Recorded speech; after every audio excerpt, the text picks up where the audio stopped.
अगर मोकामा में दुलारचंद यादव की गोलीबारी से हुई हत्या से आपका दिल दहल गया है, अगर बिहार में चुनाव के ठीक 7 दिन पहले हत्याकांड देखकर आपको लग रहा है कि अरे बिहार में क्या हो रहा है, तो हम आपसे इतने कहेंगे कि जिस तक पकाइए मत।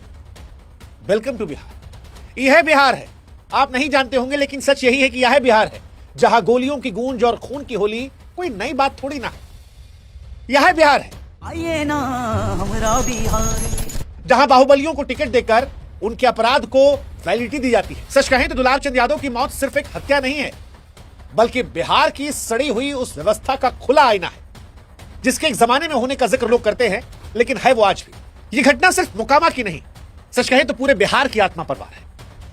ये घटना सवाल पूछती है कि कब तक बिहार ऐसे खून खराबे के लिए जाना जाएगा? कब तक बिहार खून से राजनीति का त्योहार मनाएगा? सच कहें तो ये सब देखने के बाद लोगों को बिहार जाने से डर लगता है और बिहार को भी डर लगता है। बिहार के लोग भी जो हैं वो भी थक चुके हैं ऐसे बिहार से। वो थक चुके हैं डर से, क्योंकि ये घटना सिर्फ एक व्यक्ति की हत्या तक नहीं है। ऐसा लगता है कि यह पहला संकेत है और इसीलिए आज बिहार सोच कर डर रहा है। वो डर रहा है यह सोचकर कि बिहार में क्या फिर से यादव वर्सेस भूमिहार की पुरानी जंग जो है वो नए सिरे से जिंदा हो जाएगी? क्या 6 नवंबर को चुनाव का वोटिंग होगा या उस दिन भी खून खराबों का एक नया रक्त रंजित इतिहास रचा जाएगा? जिस मोकामा में यह घटना हुई है, क्या वो फिर से 90 के दशक वाली खूनी होली खेलेगा? और क्या मोकामा से आगे बिहार जातीय दंगों से फिर जल उठेगा? ये सवाल बिहार को डरा रहे हैं और इसीलिए हम कह रहे हैं कि बिहार डर रहा है। इस डर से निकलना जरूरी है। खैर, इस वीडियो में हम आपको दुलारचंद की मौत कैसे हुई वो बताएंगे। इस वीडियो में हम आपको बताएंगे कि कैसे जातीय समीकरण बदला है। मोकामा में क्या आनंद सिंह जीतेंगे या इस घटना के बाद हार जाएंगे? दुलारचंद को किसने मरवाया, आनंद सिंह ने या जो आनंद सिंह कह रहे हैं सूरज भान ने? ये सारी बातों का हम जिक्र करेंगे।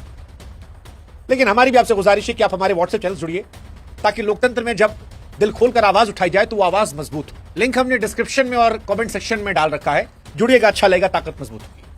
लेकिन अब बात करते हैं दुलारचंद की मौत को लेकर। कैसे हुई ये मौत और क्या आरोप प्रत्यारोप है? आइए ना हमरा बिहार में। तो आप लोग जानते होंगे, लेकिन जो नहीं जानते उनको फिर भी हम बता दें कि मोकामा का ताल इलाका था जहां पर जनस्वराज पार्टी के उम्मीदवार पीयूष प्रियदर्शी के काफिला प्रचार में निकला था। उनके मुंहबोले चचा और पूर्व आरजेडी के कार्यकर्ता दुलारचंद यादव साथ में थे। लेकिन यहीं पर सारा बवाल हो गया। तारतार गांव के पास 15-20 कहा जा रहा हमलावरों ने हमला किया, लाठी चली, पत्थर चले। कोई कह रहा है कि दुलारचंद ढेला मार रहे थे, कोई कह रहा है कि आनंद सिंह के साइड से हमला हो गया। अलग अलग विचारधारा के लोग अलग अलग आरोप प्रत्यारोप लगा रहे। लेकिन सच ये है कि लाठी चली, पत्थर चला, गोली चली। खबर आई कि दुलारचंद गाड़ी से उतरे और वहीं पर उनको पैर में गोली मार दी। फिर खबर यह भी आई कि जो आरोप लगाया कहें कि उनके ऊपर एक गाड़ी चढ़ा दी गई और इससे उनकी मौत हो गई। पुलिस मौके से खोखा ओखा भी पाई है। हालांकि एफआईआर जो है वो माथा पकड़ने वाली है। लेकिन इनके पोते रवि रंजन ने शिकायत करवाई है कि जेडीयू के उम्मीदवार आनंद सिंह, भतीजे रणवीर, करमवीर, छोटन, कंजय सिंह के नाम एफआईआर दर्ज हुई है और कहा गया कि यही लोग मिलकर मारे हैं। आनंद सिंह कहते हैं कि हमारा इसमें कोई रोल नहीं है, हम तो थे ही नहीं वहां पर, ये सब सूरज भान करवाया है। जो पीयूष प्रियदर्शी थे जिनके लिए समर्थन किया था वो कहते कि हमको मारने आए थे आनंद सिंह, लेकिन हमको नहीं मार पाए तो चचा हमारे मुंह बोले जो है उनको मार दिया गया।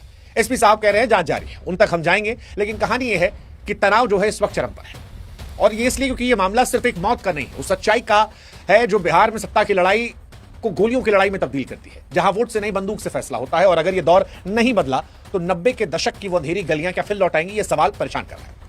अब ये दुलारचंद जी कौन थे, इनके बारे में बताते हैं। दुलारचंद यादव आरजेडी के नेता, मोकामा ताल का नाम जिससे लोग या तो डरते या दुआ मांगते हैं। दुलारचंद वो आदमी थे, हाँ मतलब इनसे भी डरते थे। शुरुआत में ये मजदूरी शुरू किए थे, फिर ठेकेदारी गए। 80-90 के दशक में कोयला सप्लाई पैसा कमाया, लेकिन फिर बंदूक इनकी पहचान बन गई। लालू यादव के दौर में आरजेडी के बेहद करीबी थे, यादव समाज में दबदबा था और इसीलिए इन्हें लोग मोकामा ताल का राजा कह रहे थे।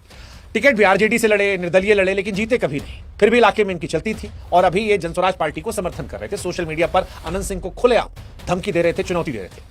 लेकिन इनका भी रिकॉर्ड बड़ा गड़बड़ है। इनकी भी तस्वीरें वायरल हो रही हैं जहां पर असलाहा लिए बैठे हैं, उस दौर में जिसको जंगल राज कहा था, जो आज की राज जैसा दिख रहा है। इनका भी नाम कई संगीन मामलों में दर्ज है, 11 से अधिक केस में दर्ज है। 1991 में कांग्रेस के नेता सीताराम सिंह की हत्या में दर्ज है। 2015 में बाढ़ case, Sanjay Singh murder case में, 18 के आर्म्स एक्ट, रंगदारी, भूमि कब्जा, चुनावी हिंसा जैसे अपराधी मामलों में। 19 में पटना पुलिस ने जमीन कब्जाने के आरोप में गिरफ्तार किया था। कई मामले में बरी हुई हो गए, कई मामले में अभी भी मामला चला था। लेकिन इनकी मौत के बाद जो तस्वीर दिखाई पड़ी वो भी परेशान करने वाली थी। 2 तस्वीर निकली, एक पटाखा फोड़ने की, कुछ ने उनके शव यात्रा में फायरिंग कर आसमान गुजा दिया, कुछ ने कहा कि समाज के ये हीरो थे, समाज जो है एकजुट कर गए, विरोधियों के लिए खलनायक थे। इनकी हत्या पर कोई जश्न मना रहा है, कोई रो रहा है, परेशान हो रहा है और कह रहा है कि इसका बदला चुनाव में लिया जाएगा।